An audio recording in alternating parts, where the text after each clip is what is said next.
மாபெரிய கருணையால்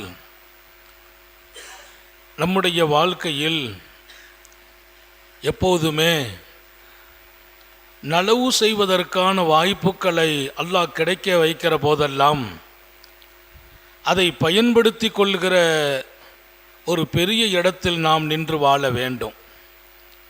நபி பெருமானார் ஸல்லல்லாஹு அலைஹி வஸல்லம் அல்லாஹ்ட்ட ஒரு துஆ கேட்குறாங்க.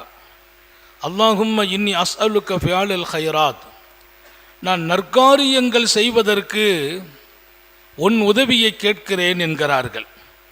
நல்லதை செய்வதற்கு மனம் நாடும் போதும் பல நேரங்களில் செய்ய முடியாமல் போகிவிடும். மனம் நாடுகிறது, ஆனால் செய்யும் வாய்ப்பு கிடைப்பதில்லை. செய்யலாம் என்று முடிவுக்கு வருவோம், காலம் கொஞ்சம் கடந்து செய்வோம் என்ற இன்னொரு எண்ணம் பிறக்கும். இங்கே எம்பெருமான் அல்லாஹ்ட்டையே கேட்டாங்க, நான் நலவுகள் செய்யணும், அதற்கான வாய்ப்புகளை நீ வழங்க வேண்டும். வாழ்க்கை நெடுகிலும் நலவு செய்கிற சந்தர்ப்பங்களை தேடியவர்கள் சஹாபிகள். எப்போதெல்லாம் அப்படி ஒரு வாய்ப்பு கிடைக்கும். அதோடு மாத்திரமல்ல, நலவு செய்வதில் போட்டியாக வாழ்ந்தவர்கள். அவரை விட நான் முந்த வேண்டும் என்ற உணர்வை அதிகம் பெற்றார்கள். சையதுனா அபூபக்கர் சித்தீக் ரலியல்லாஹு அன்ஹு, சையதுனா உமர் இப்னுல் கத்தாப் ரலியல்லாஹு அன்ஹு, ரெண்டு பேருக்கும் போட்டி என்னவென்றால் அவர்களை நான் முந்த வேண்டும். அபூபக்கரை நான் ஒரு முந்துகிற வாய்ப்பு கிடைத்தால் இன்று முந்துவேன் என்பார் ஹஸரத் உமர். உமர் ரலியல்லாஹு அன்ஹு அவர்கள் முந்தும் வாய்ப்பை அபூபக்கர் சித்தீக் கொடுப்பதே இல்லை. எந்த விஷயத்தில்? இந்த மார்க்கத்திற்காக செலவு செய்கிற விஷயத்தில், பணங்களை கொண்டு கொடுக்கும் விஷயம். இந்த தீனின் வளர்ச்சியும் உயர்வும் எதனால் எல்லாம் கிடைக்குமோ அந்த பொருளை தூக்கி வரும்போது நினைப்பாராம் உமர், இன்றைக்கு நான் அபூபக்கரை முந்தி விடுவேன் வாய்ப்பு இருந்தால். ஹஸரத் அபூபக்கர் ஆல்ரெடி ரசூலை இன்னும் கொஞ்சம் வேகமாக வந்து முந்திடுவாங்க. இவர்களை விட கூடுதலான நிலையில் அவர்கள் நடந்து கொள்வார்கள். போட்டி என்பது நலவு செய்வதில் இருந்தது. காசு பணம் எல்லாம் அவர்களை பொறுத்தவரையில் இந்த தீனோடு அதை கொடுப்பதிலும் செலவாக்குவதிலும் மிகுந்த மகிழ்ச்சியும் ஆர்வமும் இருந்தது. இன்னைக்கெல்லாம் ஒரு கடமைக்கு செய்யும் காலமாக போனது. மார்க்கத்திற்காக, மார்க்கத்தின் பணிகளுக்காக, நல்ல காரியங்களுக்காக செலவு செய்வதில் பல பேருக்கு விருப்பம் வருவதில்லை. இன்னும் பல பேர் இன்னைக்கு கொடுக்கிற வசதியில் நான் இல்லை என்று எத்தனை காலம் சொல்வது? கொடுக்கும் நிலை என்றைக்கு வருவது? கொடுங்கள் கொடுக்கப்படுவீர்கள் என்றார்கள். கொடுங்கள் கொடுக்கப்படுவீர்கள். எனக்கு வாய்ப்பு இல்லை, நான் கடனாளியாக இருக்கிறேன், காலம் பூரா கடனாளியாக இருக்கக்கூடாதா? இல்லையா?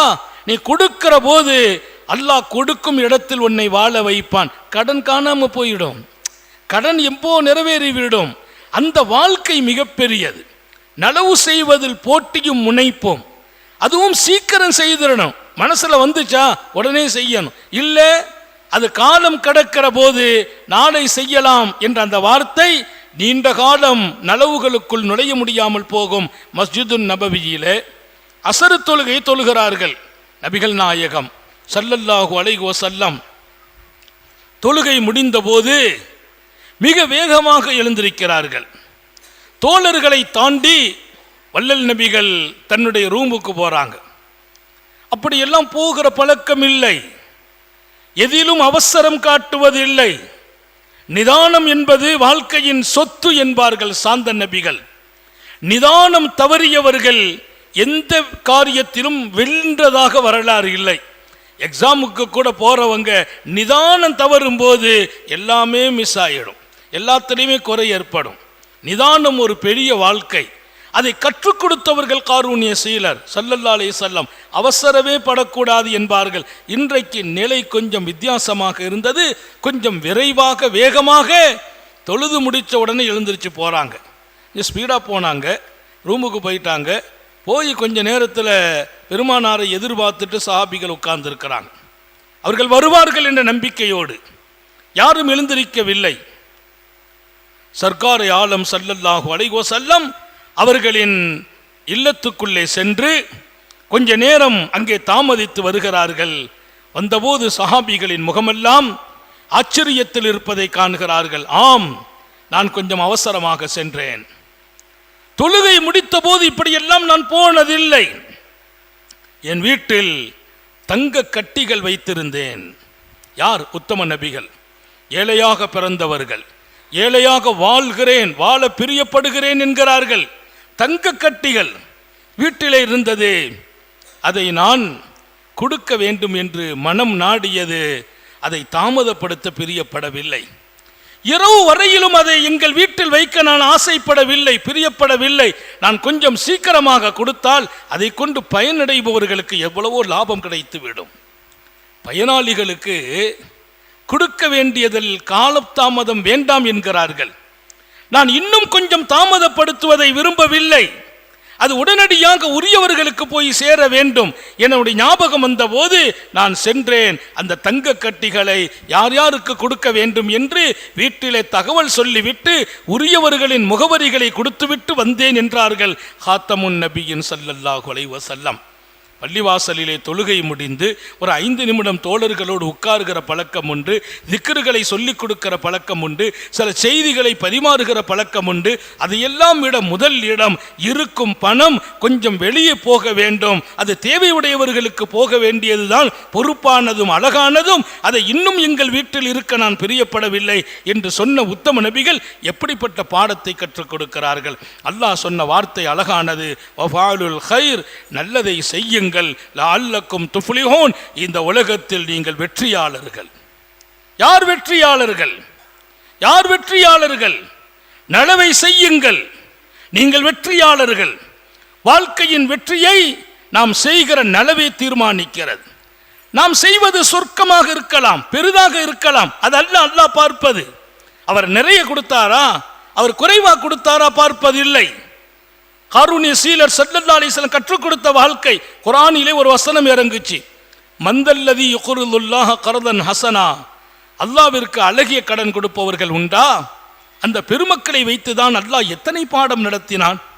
அவர்களின் விறுவிறுப்பான நிலைகளோடு அவர்களுக்கு இருந்த அந்த ஊக்கத்தை இன்னும் தூண்டும் விதத்திலே அவர்கள் எப்படியெல்லாம் குர்ஆனுக்கு முன்னால் தங்களை அடிபணிய செய்தார்கள் என்பதை உலகம் அறிய அல்லாஹ் ஆசைப்பட்டான். குர்ஆனிலே இறங்கிய வசனம், அல்லாஹ்வுக்காக அழகிய கடன் கொடுப்பவர்கள் உண்டா? அந்த வசனம் இறங்கிய போது எத்தனை பெரிய புரட்சி மதீனாவிலே. அழகிய கடன் எது? அல்லாஹ் கடன் கேட்கிறானா எங்களிடத்தில்? அல்லாஹ்வுக்கு கடன் கொடுப்பது என்றால் என்ன?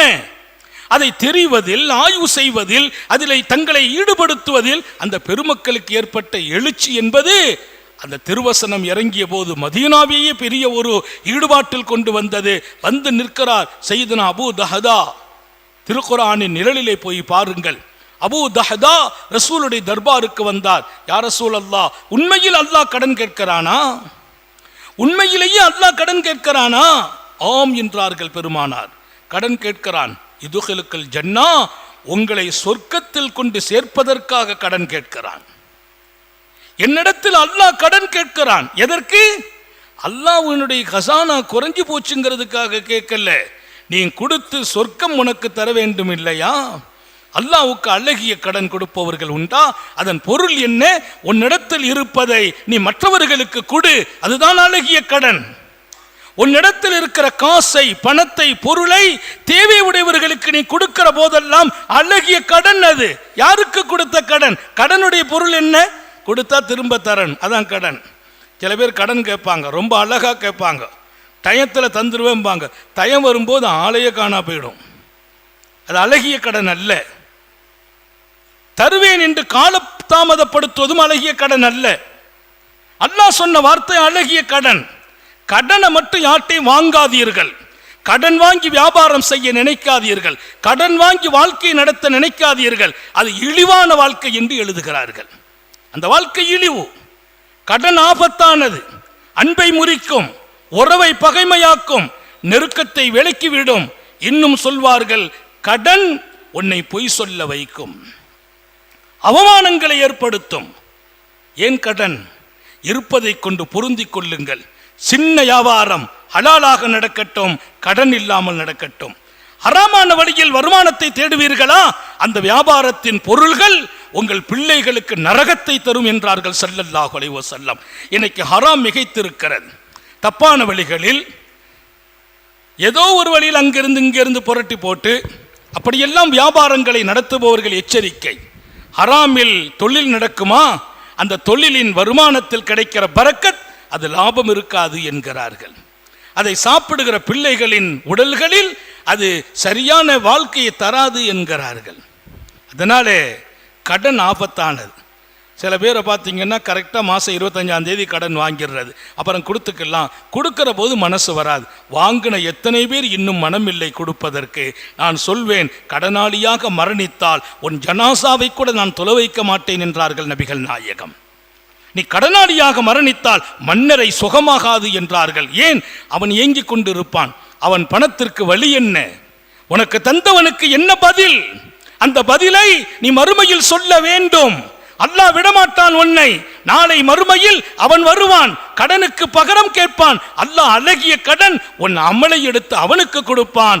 அவன் நரகம் போக வேண்டியவன் சொர்க்கம் போவான். சொர்க்கம் போக வேண்டிய அமல் கொண்டு வந்த நீ நரகம் போவாய். ஏன்? நீ அவன் கடனை ஏமாற்றி இங்கே மரணித்ததால் உனக்கு நரகம். எத்தனை கடுமை! நம்ம வாழ்க்கையில் ஒரு முடிவு எடுக்கணும். கடனே வாங்கக்கூடாது. இருக்கிறது கொஞ்சமாக இருந்தாலும் அதை கொண்டு போதுமாக்கி கொள்கிற வாழ்க்கை. யார்கிட்டையும் போய் கடன் கேட்டால் அது அவமானம், இழிவு. நம்மை கண்டால் விலகுவார்கள். தன்மானத்தை இழந்து வாழாதீர்கள் என்கிறார்கள் ஸல்லல்லாஹு அலைஹி வஸல்லம். கடன் வேண்டாம் என்கிறார்கள் காத்தமுன் நபியின். இங்கே நான் சொல்ல வந்த செய்தி, அல்லாஹ் சொன்னான் அழகிய கடன். அழகிய கடன் என்றால் உலகத்தில் மனுஷன்ட்ட கொடுக்கிற கடன் கூட சில நேரத்தில் ஏமாற்றப்படும். எனக்கு கொடுக்கிற கடன் வா, நீ நல்லவங்களுக்கு கொடு, கஷ்டப்பட்டவனுக்கு கொடு, தேவை உள்ளவங்களுக்கு கொடு. இது கடன், அது அழகிய கடன். நான் சிறப்பாக நிறைவேற்றுவேன். அதற்கு பகரம்தான் சொர்க்கம். கடன்னாலே என்ன அர்த்தம்? திரும்ப கொடுக்கணும். அல்லாவுக்கு கடன் கொடுத்தா அல்லாஹ் திரும்ப கொடுப்பான். எதை கொடுப்பான்? உன் காசு அல்ல, சொர்க்கத்தையே கொடுப்பான். மந்தல்லதி யுக்ரிதுல்லாஹ கர்தன் ஹஸனா.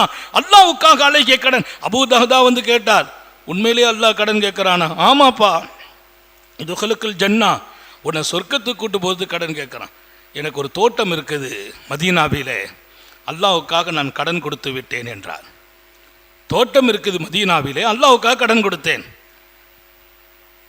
யாரு தேவையோ அவங்களுக்கு கொடுத்துருங்க நாயகமே. மதீனாவில் கஷ்டப்பட்டவங்களுக்கு கொடுத்து விடுங்கள். யார் யாருக்கு கொடுக்கணும்? ஏதோ ஒரு தோட்டத்தை தர்றேன்னு சொல்லிட்டு போறாரு. போய் பார்த்தா அந்த தோட்டம் பல 100 ஏக்கர்கள், 600 மரம், பேரீச்சம் மரங்களில் விரிந்து விசாலமான தோட்டம். 600 மரம். ஒரு மரம் இருந்தாலே பெரிய செல்வாக்கு. 600 மரங்கள் வைக்கிற தோட்டம், சுற்றிலும் திராட்சை கனிகள்,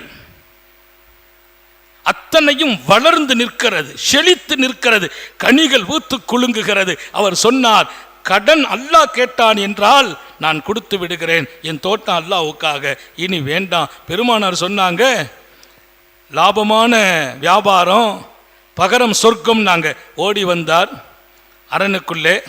தோட்டம் எப்படின்னா, அவர் குடியிருப்பும் தோட்டத்தில் இருக்கு, வீடு இருக்குது, அந்த தோட்டத்துக்குள்ளேயே வீடு, மனைவி மக்கள்.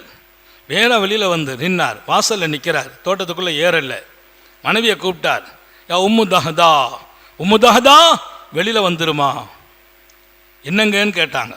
இந்த தோட்டம் இனி நம்முடைய தோட்டம் அல்ல, இது அல்லாவின் தோட்டம், அல்லாஹ்வுக்காக நான் அழகிய கடன் கொடுத்தேன் என்றார்கள். அந்த அம்மா அங்கிருந்து வேகமாக சத்தம் போட்டுச்சு, லாபகரமான வியாபாரம் செய்து விட்டீர்களே என்றது.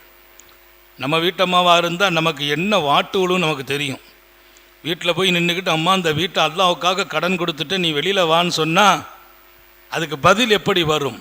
அன்றைக்கு வார்த்தெடுக்கப்பட்ட வீதம், உருவாக்கப்பட்ட வீதம், ஆண்களை காட்டிலும் பெண்களுக்கு இருந்த உணர்வு என்பது மார்க்கத்தோடு குர்ஆனோடு அதன்படி வாழ்வதோடு மிக அழகான வாழ்க்கை. அந்த அம்மா வந்தாங்க, அவங்களுடைய 2 பையங்க, 3 வயசு 4 வயசு பையங்க, சின்ன பையங்க அப்படி ஓடி வர்றாங்க. அந்த பிள்ளைங்களுடைய வாயில் கையில் ஜேப்பிலெல்லாம் அங்கே இருந்த பேரிச்சம்பழத்தை எடுத்து வச்சிருக்கிறாங்க. தோட்டத்திலிருந்து பழம் குவிந்து கிடக்குது, அதை எடுத்து பையில் போட்டிருக்காங்க. அந்த அம்மா அதையெல்லாம் அள்ளி கீழே போட்டுச்சான். வேண்டாமா, இது நம்ம பழம் இல்லை, அல்லாஹ்வுடைய பழம் என்று கீழே தூக்கி போட்டுச்சு. வாயில் அந்த பையனுடைய வாயில பேரிச்சம்பழத்தை மெண்டு கொண்டே வருகிறார் அந்த சிறுவர். அந்த அம்மா கையை வாயில வச்சு, துப்பிடு, நீ விழுங்கின வரையில் நம்ம பணம், இனி இந்த பழம் அல்லாஹ்வுடைய பழம், நம்ம விழுங்கக்கூடாது. தான் சொந்த தோட்டத்தை, தான் உருவாக்கின தோட்டத்தை, வளர்த்த தோட்டத்தை, காலமெல்லாம் பாடுபட்டு சேர்த்த பொருளாதாரத்தை, வாயில் மென்று கொண்டிருந்த கனியை கூட கீழே துப்ப சொன்ன அன்னை உம்மு தஹ்தா இந்த சமூகத்தின் பெண்களுக்கு பாடம். நற்காரியங்களில் ஆக்கம் இருக்க வேண்டும், ஊக்கம் இருக்க வேண்டும், ஈடுபாடு இருக்க வேண்டும், விரைவாக இருக்க வேண்டும். அவசரம் என்பது மற்றவைகளில் கூடாது. நல்லதை கொடுப்பதில் அவசரப்பட வேண்டும். உடனே கொடுத்துறணும். வீட்டில் கூட மனைவிட்ட ஆலோசனை பண்ணல, கொடுத்து விட்டார் சையதா அபூ தஹதா. அந்த அம்மா சொன்னாங்க, லாபமான வியாபாரம். பிள்ளையில கூப்பிட்டுட்டு வெளியில் வர்றாங்க. இருந்த வீடு, உடுத்த ஆடை, அங்கே இருக்கிற சேமிப்பு, பெட்டியில் பணம் எல்லாமே உள்ளே இருக்குது. அவங்க சொன்னாங்க, எல்லாம் அல்லாவுக்காக வெளியில் வந்துரு. உடுத்த ஆடையோடு வெளியில் வர்றாங்க. சேர்த்து வைத்த சொத்துக்கள் எல்லாம் அந்த தோட்டத்துக்குள்ளே, இல்லத்துக்குள்ளே அமைந்திருக்கிறது. சொன்னார்கள், இது அல்லாவுக்காக. வல்லல் நபிகள் வாழ்த்துகிறார்கள், துஆ செய்கிறார்கள். அபூ தஹதா எத்தனை பெரிய நற்பாக்கியத்தை சம்பாதித்து விட்டார். அவரும் அவர் குடும்பம் சொர்க்கமே கிடைத்து விட்டது. போட்டி முனைப்போடு வாழ்கிற ஒரு அழகான வாழ்க்கை இன்றைக்கு இந்த சமூகத்தில் நல்ல காரியங்களில் காசுகளை, பணங்களை, காரியங்களை செய்வதில் நிறைய பலகீனம். காரணம், அடிமையானோம் நம் நஃப்ஸுக்கு, ஆசைக்கு. நாம் நமக்கு, நாம் நமது பிள்ளைகள், நாம் நமது மனைவி உருவாக்கணும், வளரணும், சேர்க்கணும், சேமிப்பு வைக்கணும். ஆசைக்கு தடையில்லை. அல்லாஹ்வையும் ரசூலையும் அவர்கள் சொன்ன பாதையையும் மறந்து சேமிப்பதா? அவர்களுக்கு கொடுக்காமல் சேமிப்பதா? அல்லாஹ்வின் பாதையில் செலவு செய்யாமல் சேமிப்பதா? சேமியுங்கள், சேமிப்பு தேவை. அந்த ஆசை ஆபத்தாகி போயிருக்கிறது. கொடுக்கும் மனமே பல பேருக்கு இல்லாமல் போனது. நல்லதை செய்யுங்கள், வெற்றி பெறுவீர்கள் என்றான் அல்லாஹ். உத்தம நபிகள் நல்லதை செய்யும் வாய்ப்பை எனக்கு கொடு அல்லான்னு கேட்டாங்க. அதில் குறிப்பாக மக்களின் நிலை அறிந்து, தேவை அறிந்து, சூழல் அறிந்து அல்லாஹ்வுக்காக என்ன செய்ய வேண்டுமோ அதை செய்வதில் நமது காசும் பணமும் நம்மை தடுத்துவிடக்கூடாது. ஆசைகளால் அதில் விசாலமாக நடப்பதில் சஹாபிகள், இந்த சமூகத்தின் முன்னோடிகள், போட்டியாளர்கள், அதில் நான் முந்த வேண்டும் என்று ஒவ்வொருவர்களும் ஆசைப்பட்ட வரலாறுகளை நாம் படிக்கிறோம். பாடம் பெற வேண்டும் என்று ஞாபகப்படுத்தி, எல்லாம் அல்ல அல்லாஹ் சுப்ஹானஹு வ தஆலா அற்புதமான இப்படி ஒரு வாழ்க்கையை, கொடுத்து வாழ்கிற வாழ்க்கையை, விசாலமான வாழ்க்கையை, நல்லதை செய்வதில் ஊக்கமும் மன உறுதியும் பெறுகிற வாழ்க்கையை நாம் வாழ்வதற்கு தௌஃபீக் செய்வானாக. அல்லாஹ் அழகானவன், அன்பானவன். கொடுத்தால் பகரம் கொடுக்காமல் விட்டதே இல்லை. நீ கொடுத்து பார், அவன் பகரம் கொடுப்பான் என்றார்கள் நபிகள் நாயகம். உன் தகுதிக்கு நீ கொடுப்பாய், உனக்கு பகரம் அவன் தகுதிக்கு கொடுப்பான். உன் தகுதி 1000 ரூபாய், அவன் தகுதி அதை பன்மடங்காக பெருக்கி தருவான். அவன் கொடுப்பான் அவன் தகுதிக்கு. அவன் கொடுக்க சொன்ன இடத்தில் நீ கொடுக்கிற போதெல்லாம் அப்படி ஒரு அருமையான வாழ்க்கையை, அப்படி வாழ்ந்தவங்க தான் உலகத்தில் ஜெயிக்கிறாங்க, நிம்மதி பெறுறாங்க, 4 பேருடைய மனசை சந்தோஷப்படுத்துகிறாங்க. 4 பேரை காயப்படுத்தி வாழ்கிற வாழ்க்கையா? இல்லையே. 4 பேருடைய உள்ளங்களை வாழ்த்துக்கு சொந்தமாக்குங்கள், துஆவுக்கு சொந்தமாக்குங்கள். அப்படி ஒரு பெரும் வாழ்வை வாழ அல்லாஹ் தௌஃபீக் செய்வானாக. ஹயாத்திலே பரக்கத் செய்வானாக, சுகத்திலே பரக்கத் செய்வானாக, ஈமானோடு இறுதி வரையிலும் வாழச் செய்வானாக. நீண்ட நெடிய நாட்கள் நோய் நொடிகள் இல்லாமல் உடல் ஆரோக்கியத்தோடு, மனநிறைவோடு, இன்பத்தோடு அல்லாஹுவை நின்று வணங்கி வழிபட்டு வாழும் நசீபையும் பாக்கியத்தையும் எல்லாம் அல்ல அல்லாஹ் உங்களுக்கும் எனக்கும், நம்மை ஈன்றெடுத்த தாய் தந்தையர்களுக்கும், நமது மனைவி, மக்கள், உற்றார் உறவினர் யாவருக்கும் கொடுத்தருள் புரிவானாக. நமது உயிரினும் மேலான கண்மணி ஹாத்தமுன் நபியின் சர்க்காரை ஆலம் சுந்தர நபிகள் ஸல்லல்லாஹு அலைஹி வஸல்லம் அவர்களை கனவிலும் நனவிலும் கண்டுகளிக்கும் பெரும் பாக்கியத்தை அல்லாஹ் நம் எல்லோருக்கும் கொடுத்தருள் புரிவானாக. இந்த நல்ல துஆக்களோடு உங்கள் எல்லோருடைய துஆவை ஆதரவைத்து என் வார்த்தைகளை நிறைவுபடுத்துகிறேன். வாஹிரு தஅவானா அல்ஹம்துலில்லாஹி ரப்பில் ஆலமீன். அஸ்ஸலாமு அலைக்கும் வரஹ்மத்துல்லாஹி வபரகாத்துஹு.